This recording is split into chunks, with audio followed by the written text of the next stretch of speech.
Good morning. আমার নাম নীলাঞ্জন চন্দ, আর আমার পাশে আছে আমার মিসেস কাকলি চন্দ। আমরা কলকাতার বেহালায় থাকি।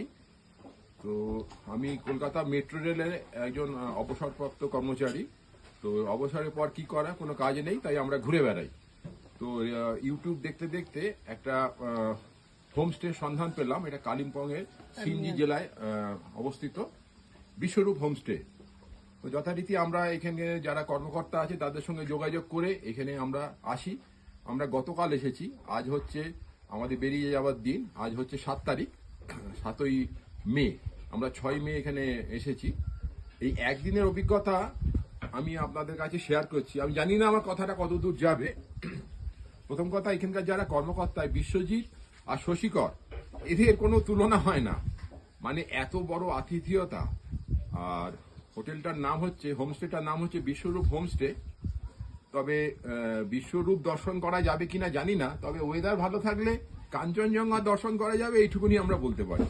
এটা হচ্ছে প্রথম কথা। দ্বিতীয় কথা হচ্ছে এদের আতিথেয়তা মানে অতুলনীয়। আর কেউ যদি মনে করে কলকাতা ছেড়ে এসে আর একটা অন্য নিজের বাড়িতে থাকবে, তাহলে আরামসে বিশ্বরূপ হোমস্টেতে থাকতে পারে। এখানকার খাওয়া দাওয়া মানে কি বলবো, মানে বাড়িকেও হার মানায়। যেমন আমরা সবাই বাঙালিরা ঘরে মাছ খাই, কিন্তু এই পাহাড়ের উপরে এসে মাছ খাওয়া, সঙ্গে বেগুনি আর অন্যান্য শাকসবজি কথা নাই বা বললাম। সকালবেলা মাছ দিয়েছে, আমরা একদিন ছিলাম, তাতে রাত্রিবেলা বিরিয়ানি দিয়েছে। তো এগুলো মানে কল্পনা করা অতীত। দুটো ছেলে এখানে এসে ব্যবসা করছে, হয়তো এদের সঙ্গে আরো কোনো পার্টনার আছে, তাদের আমি দেখিনি, কিন্তু এদের ব্যবহার, এদের যা আন্তরিকতা, এটা সবাইকে মুগ্ধ করবে। যদি আমার কথা কোথাও গিয়ে পৌঁছায়, আমি আশা করব আপনারা এই বিশ্বরূপ হোমস্টেতে আসুন। এই দুটো বাঙালি ছেলে এখানে এইভাবে এসে ব্যবসা করছে, এদের পাশে দাঁড়ান, এদের উন্নতি হোক। আর বিশ্বরূপ হোমস্টে আপনাদের নিশ্চয়ই মুগ্ধ করবে।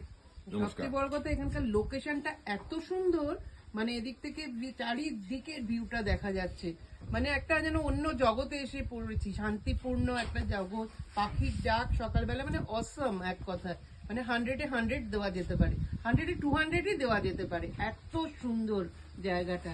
আর কাঁচের যে ডাইনিং হলটা আছে, ওটা তো ভীষণই সুন্দর। ওখান থেকে চারিদিকে দেখতে পাচ্ছি আমরা, সবুজে সবুজ, পাখি ডাকছে, আকাশ একেবারে সুন্দর, একেবারে পরিবেশ। আপনারা আসুন, দেখুন, এনজয় করুন। আমরা তো মানে ভীষণই খারাপ লাগছে যে এখান থেকে ছেড়ে চলে যেতে। আবার না, একটা দিন থাকতে পারলে খুবই ভালো হতো। ঠিক আছে, নমস্কার।